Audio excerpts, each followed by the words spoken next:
Hello friends, ഇന്ന് നമുക്ക് ഒരു ബട്ടർ ചിക്കനും അപ്പവും റെസിപ്പി നോക്കാം. ഇത് ഞങ്ങളുടെ ക്രിസ്മസ് സ്പെഷ്യലാണ്.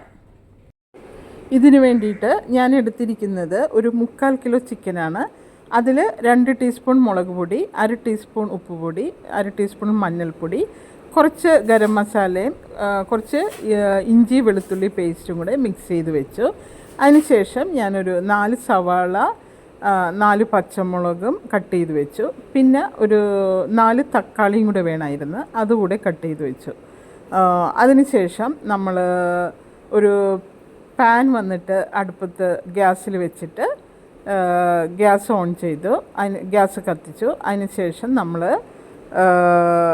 1 ടീസ്പൂൺ ബട്ടർ ഇടുന്നു. അതിനുശേഷം സവാള, പച്ചമുളക് അരിഞ്ഞ് വെച്ചിരിക്കുന്നത് അങ്ങനെ വഴറ്റിയെടുക്കണം. ആവശ്യത്തിനുള്ള ഉപ്പും കൂടെ ചേർക്കാം. അതിനുശേഷം നമ്മൾ ഇഞ്ചി വെളുത്തുള്ളി കുറച്ച് ഒരു പേസ്റ്റ് ആഡ് ചെയ്യുന്നു. പിന്നീട്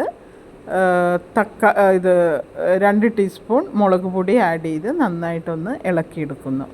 അതിനുശേഷം നമ്മൾ തക്കാളി 4 ഞാൻ കട്ട് ചെയ്ത് വെച്ചിട്ടുണ്ട്, അതും കൂടെ ഇട്ടിട്ട് നന്നായിട്ടൊന്ന് വഴറ്റിയെടുക്കണം. ആവശ്യത്തിന് ഒരു 1/2 ഗ്ലാസ് അല്ലെങ്കിൽ 1/4 ഗ്ലാസ് വെള്ളം കൂടെ ഒഴിച്ചിട്ട് മൂടി വെച്ച് അത് വേവിക്കാൻ വെക്കണം. അതിൽ നമ്മൾ ഒരു 10-15 കാഷ്നട്ട് കൂടെ ആഡ് ചെയ്യണം.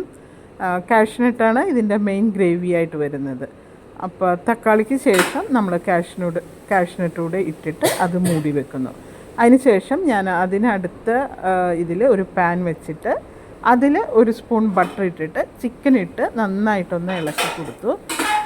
ഒരു 5 മിനിറ്റ് അങ്ങനെ വഴറ്റിയതിന് ശേഷം മൂടി വെച്ച് ചിക്കൻ നമ്മൾ വളരെ സിമ്മിൽ അങ്ങനെ മൂടി വെച്ച് വേവിക്കണം.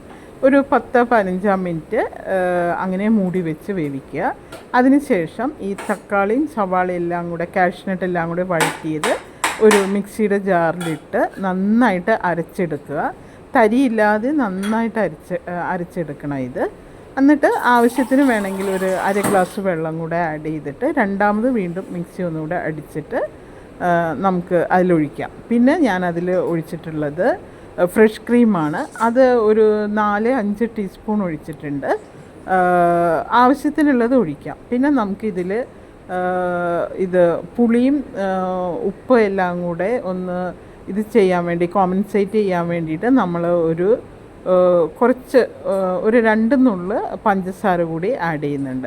അതിനുശേഷം നമ്മൾ കസ്തൂരി മേത്തി ഒരു 1/2 ടീസ്പൂൺ കയ്യിലൊന്ന് നന്നായിട്ടൊന്ന് തിരുമ്മിയിട്ട് അങ്ങനെ കസ്തൂരി മേത്തി കൂടെ ആഡ് ചെയ്യണം. അപ്പോൾ ഇത് നല്ലൊരു സൂപ്പർ ബട്ടർ ചിക്കനാണ്. എൻ്റെ കുട്ടികൾക്ക് വളരെ ഇഷ്ടപ്പെടും ഇത്. എപ്പോഴും ഞാനിവിടെ ഇടയ്ക്കിടയ്ക്ക് ഉണ്ടാക്കാറുണ്ട്. ഇത് കറക്റ്റ് നമ്മളുടെ റെസ്റ്റോറൻറ്റ് സ്റ്റൈലിൽ തന്നെ ഇരിക്കും. അപ്പോൾ നമ്മളുടെ ബട്ടർ ചിക്കനും അപ്പവും റെഡി ആയിട്ടുണ്ട്.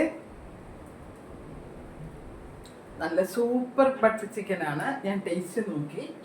പിന്നെ ഇതിൽ കാസറോളിൽ നമ്മൾ അപ്പം ആക്കി വെച്ചിട്ടുണ്ട്. അപ്പോൾ ഓക്കെ.